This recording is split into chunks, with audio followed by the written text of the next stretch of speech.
Ray, and welcome to TinyTableGames, and today is year 6 of Legacy of You, the continuing adventures of a civil servant digging ditches to prevent floods while being attacked by barbarians.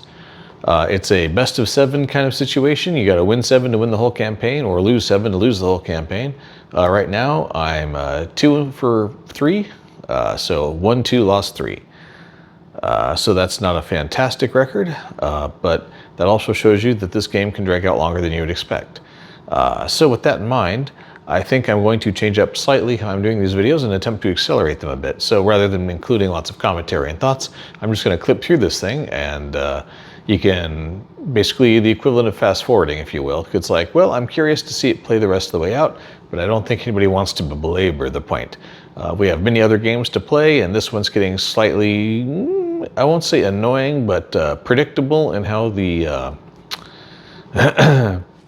how the overall play works. The only thing that changes from time to time is either the barbarians with the accelerator cards come out early, which has happened 2 games in a row, which pretty much guarantees a loss, or some plot point that notably changes things, but that hasn't really happened much either.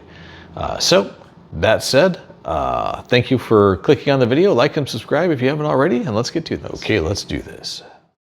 So since this is game 6, just playing it fast because you can pretty much visually just catch what's going on as I go through. Basically, with no barbarian accelerator cards and no fortress, it becomes much easier to take out those barbarians as they come out. Additionally, with the extra coin every time I place a meeple there for groceries in that first circle or any other circle, it's easier to draw extra money. And like I was saying in the previous videos at the start of this one, really once you get the basics down and you don't have anything overly accelerating, like there's that famine card there, but I'm kind of ignoring that to the left at the moment, to get the engine set up, which basically consists of getting farm 1, which is the extra white meeple, farm 2, which is the multicolor meeple, and the first hut done. For 2 reasons you want that hut. 1, because it's a color change meeple, basically. Put 1 meeple there, get a different color out, but you still retain your first meeple at the end of the turn. Plus it gives you a second tuck location, so that's valuable. And as you can see, I was just going meeple heavy with it basically, which is necessary given that virtually all of the barbarian takeouts require 3 meeples apiece. So it's just grinding that one out. And as you can see, once you start amassing resources and they're not marching down at triple the normal speed, then it's not too hard to take them all out, recruit new villagers like crazy, and generally just keep the barbarian threat at bay while you just march on down the river without too much difficulty. And then as you expand, I'd say the next thing to do after the 2 farms and the 1 hut is then start getting your meeple equivalency places bought out. 1, because it gives you an extra coin for every time you do it, and 2, because that diversifies your meeple collection to the point where anything qualifies as anything, and it becomes super easy to start taking things out, as you can see. And just like that, you get to the end. And with that, the turn ends, and we win. Finally. With no fort, and without those little barbarian runners coming out, it goes a lot easier. And now it is winning condition, or winning story 46. The beautiful Tusanashi, what a year it has been. Each day I get to witness my people working harder. The floods continue to surge. Not only my people are working hard, scouts are working hard. Grave news, craftsmen of renown have been defecting and are putting their talents to making better equipment for the bands of outlaws. File the revealed victory card in the box under history. Think of me often as I think of you. I'm entering the dragon's pool and the tiger's den. So, because you win, things get harder is basically what the point there is. Okay, well there you have it. That is the end of year 6. A win in the books again, so now we're 3 and 3.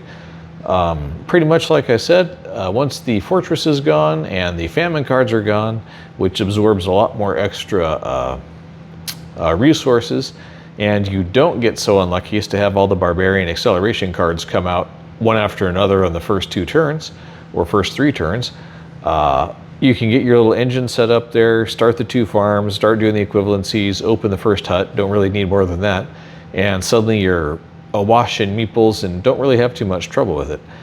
I don't know that I need to play this again. I feel like with those extra hurdles out of the way, the formula is pretty well set. It's not going to get significantly more difficult just because they add a couple more barbarians to it.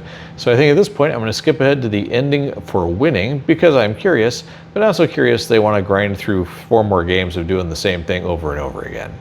In any case, I am Ray. This is TinyTableGames. Like and subscribe if you haven't already. And if you want to see or hear the end of Legacy of You for winning, stick around. If not, I'll catch you later. So, as you might expect, the very ending of the game for winning is somewhat long. The early morning air fuels my lungs as I breathe deeply. The cool air brings life to my body as I wake from deep slumber. I lay still as the first rays of morning dance shadows over my face. I do not dare to open my eyes lest the visions of my slumber escape from me. My house and my yard stand before me. My wife and family wait eagerly to welcome me home.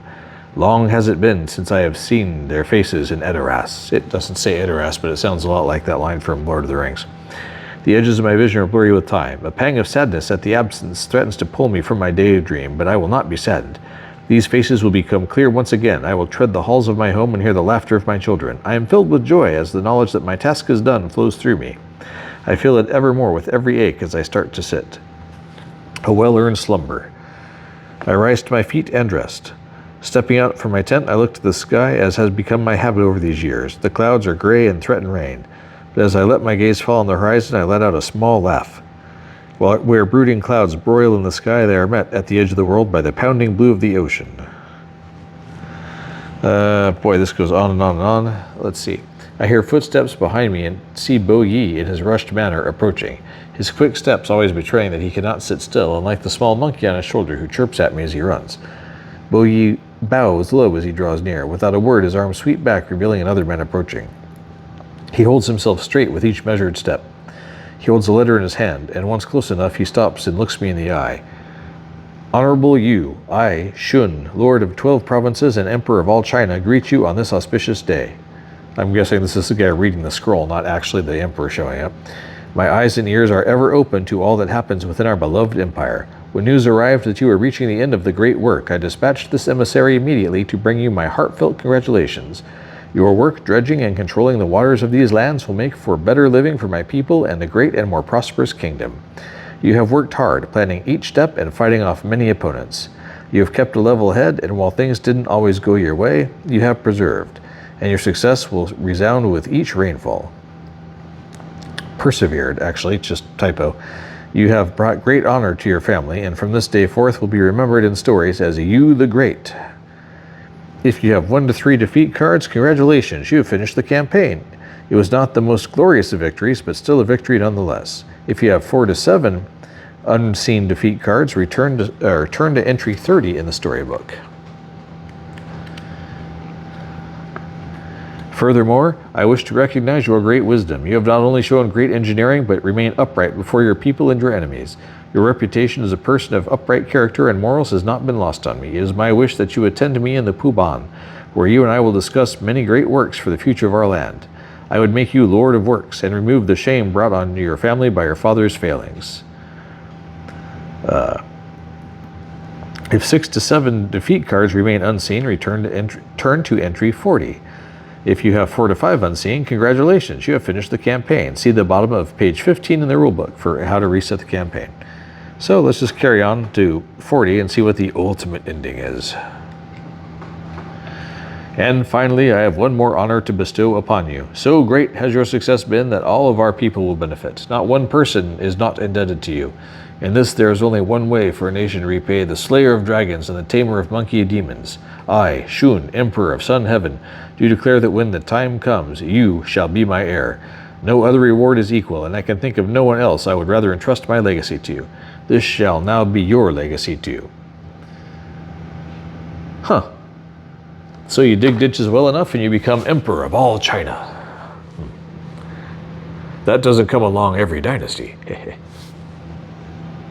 So if you stuck around this long, thank you very much for listening to the ending. Congratulations. Becoming Emperor of China is pretty cool for digging some ditches. Not bad. In any case, thank you once again, and I hope you enjoyed it, and catch you next time for the next game.